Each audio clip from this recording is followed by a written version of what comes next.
I have always found peace in my garden. The gentle rustle of leaves, the sweet perfume of blooming flowers, and the satisfaction of nurturing life from tiny seeds into something beautiful. That's why I chose this career, leaving behind my corporate job to become a professional gardener and landscape designer.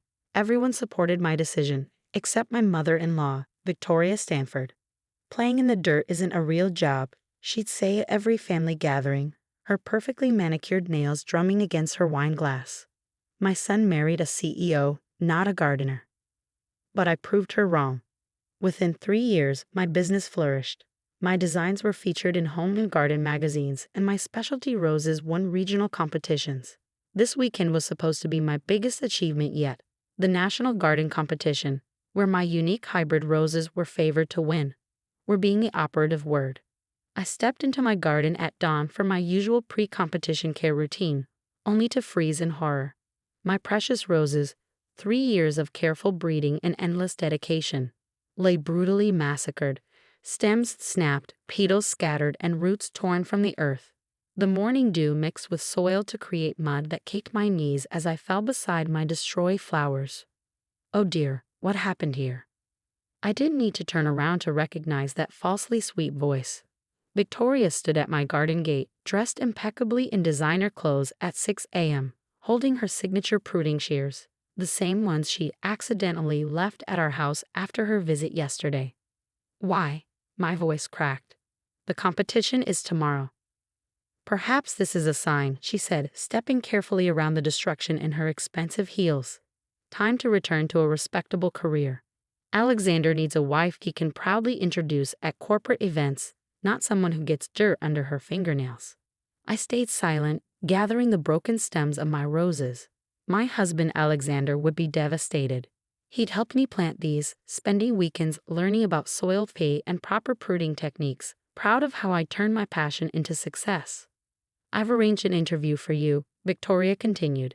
Stevens and Bloomberg, Senior Marketing Director. Much more suitable than this, she gestured dismissively at my garden hobby. The rage building inside me must have shown on my face because she quickly added, "Don't make a scene, dear. You'll thank me later." The garden was becoming an obsession.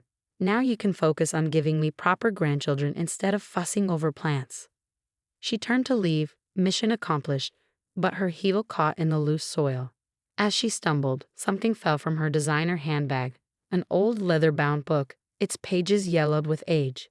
Victoria lunged for it, but I was faster. "Give that back." Real panic replaced her usual controlled expression. "That's private property." Like my roses were private property, I clutched the book tighter. "Leave, Victoria. Now, before I call the police about vandalism." She straightened, mask back in place. "You have no proof. And if you dare open that diary, I'll make sure Alexander knows exactly what kind of woman he married." After she left, I sat among my ruined garden, the mysterious diary heavy in my lap. Part of me wanted to respect her privacy. After all, everyone deserves to keep their secrets. But as I looked at 3 years of work destroyed, at my dreams scattered across the mud, something inside me hardened. The diary's first entry was dated June 15, 1985. The elegant handwriting didn't match Victoria's sharp scrawl, but the name at the top made my heart stop. Property of Rose Gardner. I'd never heard of Rose, but the following pages told a story that made my hands shake. Pressed between the pages was a faded photograph. A young Victoria, standing proudly beside an award-winning garden. She was smiling, really smiling, not the artificial smile she wore now. Her hands were dirty, and she wore simple clothes, nothing like the designer labels she clung to these days. The diary entries spoke of her passion for gardening, her dreams of opening a nursery, and her budding romance with a young man named Thomas Gardner. Rose Gardner wasn't a different person, it was Victoria's maiden name before she married into the wealthy Stanford family. "My roses won first place today," one entry read. "Thomas says we can use the prize money to start our nursery. Finally, our dreams are coming true." But then the entries turned dark. Thomas died in an accident, leaving Victoria alone and pregnant. Her parents pressured her to marry Richard Stanford, a wealthy businessman who could provide properly for her and her unborn child. The last entry was heartbreaking. "I'm sorry, my sweet Alexander. I'm choosing security over passion." locking away Rose Gardner forever. You'll never know about your real father, about the gardens we dreamed of. The Stanfords will give you everything I couldn't. Sometimes we have to bury our dreams so our children can thrive. The diary slipped from my numb fingers. Alexander's father, his real father, had been a gardener. Victoria hadn't destroyed my roses out of malice, but from a place of deep, buried pain. Every time she saw me in the garden, I was living the life she'd abandoned.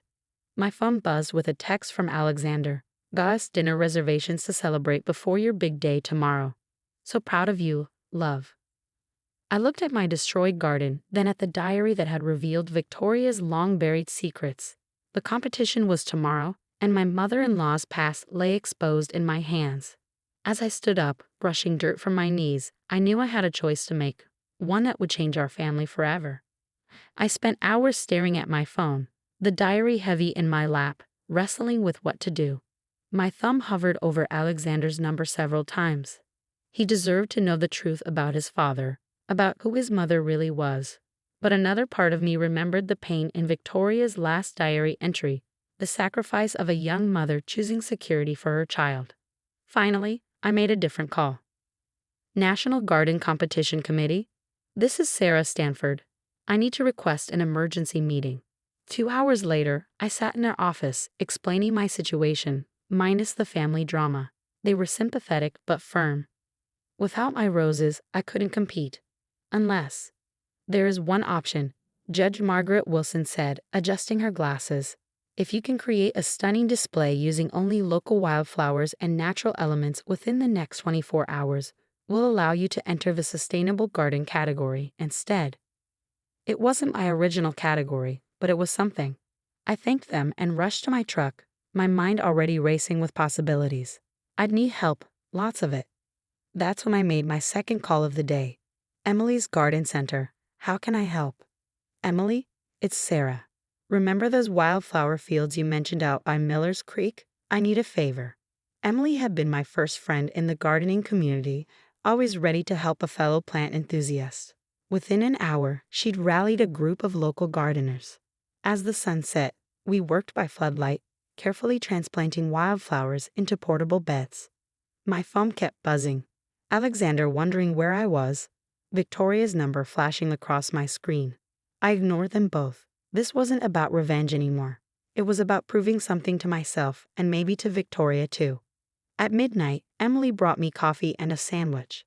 Sarah, there's something you should see. She pulled up an old newspaper article on her phone.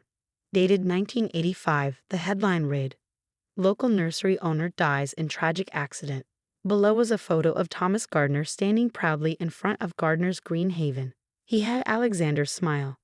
I remembered this story when you mentioned Victoria Stanford, Emily said quietly. Thomas was a legend in the local gardening community. His sustainable growing techniques were decades ahead of their time. After he died, his pregnant fiancée disappeared. Nobody knew what happened to her. I touched the photo on the screen, thinking of the diary hidden in my truck. He was trying to create something beautiful, I whispered.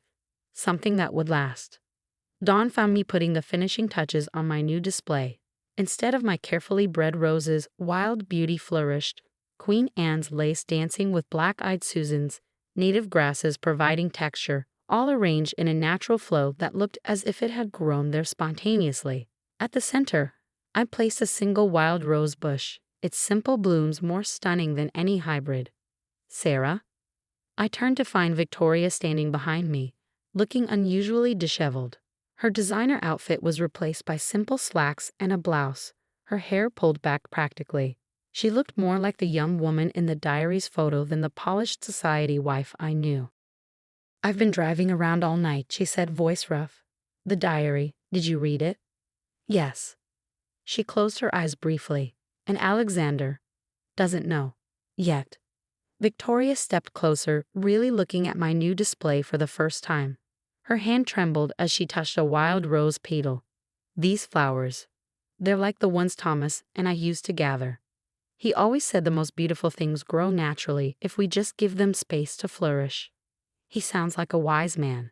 He was. Victoria's carefully constructed facade cracked. When he died, I was so scared.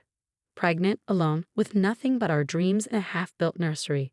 The Stanfords offered security, respectability. I convinced myself I was doing the right thing for Alexander. By burying who you really were, I thought I had to choose security or passion. Every time I see you in your garden, living the life I was too afraid to fight for. She straightened her shoulders. I was wrong to destroy your roses. Not just wrong, cruel. I've spent 30 years being the perfect Stanford wife, so focused on appearances that I forgot what really matters. The morning sun broke through the clouds, illuminating the wildflowers. They seemed to glow from within, proving that sometimes the most beautiful things come from unexpected destruction. The competition starts in 2 hours, I said carefully. I could use an experienced hand to help with the final touches, especially someone who knows about sustainable growing techniques. Victoria stared at me, then at her manicured hands. Slowly, she reached down and scooped up a handful of soil, letting it run through her fingers. These native species, she said, voice strengthening. They'll need specific placement to thrive. Tom's always said. As we worked side by side in the growing dawn, I realized something profound was shifting. This wasn't forgiveness, not yet. But perhaps it was understanding. Sometimes healing starts in the dirt, among the wild and broken things that refuse to stop growing. The real question was, how would Alexander react when he learned the truth about his father? As if summoned by my thoughts, I heard his familiar footsteps approaching behind us. Mom? Sarah? What's going on? Victoria's hands stilled in the soil. The moment of truth had arrived. Alexander stood there, confusion etched across his face as he took in the scene. His always pristine mother with dirt on her knees, working alongside me in a display so different from my planned rose exhibition. Your roses? He gasped, finally noticing their absence. What happened? Before I could speak, Victoria stood up. For the first time since I'd known her, she looked her age, not the carefully preserved society wife, but a woman who had carried a heavy secret for 30 years. I destroyed them, she said quietly. But that's not the whole story, Alexander. It's time you knew the truth. She pulled the diary from my bag, her hands trembling as she held it out to her son. Alexander took it, his puzzled gaze moving between us. Mom, read it, she whispered. Read it, and then decide if you can forgive me. The next 30 minutes were the longest of my life. Alexander sat on a nearby bench, reading his real father's story while Victoria and I pretended to work on the display. I watched his expressions shift, confusion, shock, anger, and finally, a deep sadness. When he finished, he looked up at his mother with tears in his eyes. Why didn't you tell me? Victoria moved to sit beside him, keeping a careful distance. At first, I told myself you were too young. Then, when Richard adopted you, it seemed cruel to confuse you. Eventually, the lie became easier than the truth. She twisted her hands in her lap. I convinced myself I was protecting you, but really, I was protecting myself from facing what I'd given up. All those times you criticized Sarah's gardening. Alexander's voice hardened. I was lashing out at my own past, Victoria admitted. Every time I saw her pursuing her dreams, succeeding where I'd been too afraid to try, it reminded me of everything I buried with Thomas. Alexander stood up abruptly, pacing. I have this smile, he said suddenly. Everyone always said I must get it from Richard's side, but it was him, my real father. You have his kind heart too, Victoria said softly, and his love for growing things. Remember how you always helped me in the garden when you were little? Before I stopped gardening completely. A bell rang in the distance, 30 minutes until the competition judging. Alexander turned to me. The roses you bred, the ones Mom destroyed, they were supposed to be your masterpiece. I nodded, but found myself smiling. They were. But look at this. I gestured to our wildflower display. Sometimes beauty comes from unexpected places. These flowers are like your father's legacy, natural, resilient, refusing to be forgotten. Alexander touched a wild rose gently. He would have loved this, wouldn't he? He would have loved you, Victoria said. So much more than I ever showed you. The tension in Alexander's shoulders slowly released. He turned to his mother. I'm angry that you kept this from me, that you tried to destroy Sarah's dreams because you couldn't face your own. He took a deep breath. But I understand being afraid, making choices you think will protect the people you love. Victoria wiped her eyes. I don't deserve your understanding. Maybe not, he agreed. But Thomas Gardner's son probably inherited his capacity for forgiveness along with his smile. The final bell rang. Judges were beginning their rounds. Victoria stood up, straightening her soil-stained clothes. "Sarah, about the competition." I shook my head. "What's done is done. These wildflowers are my entry now." "No," Victoria said firmly. "They're our entry, if you'll let me help." As the judges approached our display, Victoria shocked everyone by launching into a passionate explanation of sustainable gardening practices she'd learned from Thomas 30 years ago. Her knowledge, combined with my modern techniques, created a presentation that left the judges impressed. We won second place, not in the rose category I dreamed of, but in sustainable garden innovation. As I held the ribbon, I realized it meant more than any first place with my hybrid roses ever could. That evening, as we celebrated at home, Victoria brought out a box I'd never seen before. These were Thomas's gardening journals, she said. His research on sustainable growing, his dreams for the nursery, everything I kept hidden. I think it's time they were used by someone who'll appreciate them. She handed them to me, then added softly, "Maybe we could look through them together. There's this technique for grafting that Thomas developed." Alexander squeezed my hand as I accepted the journals. "Mom," he said, "tell me about him. About who he really was." Victoria smiled, a real smile, one that transformed her face. "He would spend hours talking to his plants. Said they were better listeners than people." As she shared stories of the man she once loved, I looked at our second place ribbon and thought about how growth rarely follows our carefully planned paths. Sometimes it takes unexpected turns, pushing through concrete, reaching for light in the most unlikely places. Just like the wildflowers in our garden, some truths refuse to stay buried forever. And sometimes the most beautiful blooms come from seeds we never meant to plant.